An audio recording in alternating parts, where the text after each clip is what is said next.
আমাদের সমাজের সর্দাররা ঈদের পরে বিতরণ করে, তা কি ঠিক? জি। আপনাদের কি করে?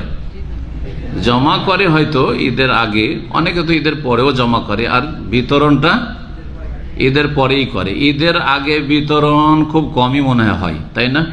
জি, এটা একটা ইসলাম বিরোধী আমল চলে আসছে, হাদিস বিরোধী আমল চলে আসছে, রাসূলুল্লাহ সাল্লাল্লাহু আলাইহি ওয়াসাল্লাম আদর্শ বিরোধী আমল চলে আসছে। আল্লাহ হেদায়েত দান করেন, সংশোধনের তৌফিক দান করেন। নবী করিম সাল্লাল্লাহু আলাইহি ওয়াসাল্লাম কি বলেছেন ফিতরা সম্পর্কে? আগে শোনেন একটি হাদিস। ফিতরা আলোচনাতে বলেছি যে ফিতরার উদ্দেশ্য, একটি গুরুত্বপূর্ণ উদ্দেশ্য হচ্ছে তওমাতুল লিল মাসাকিন। ফিতরা হচ্ছে মিসকিনদের জন্য খাদ্যের ব্যবস্থা করা। কি করা? খাদ্যের ব্যবস্থাটা ঈদের পরে না ঈদের দিনে?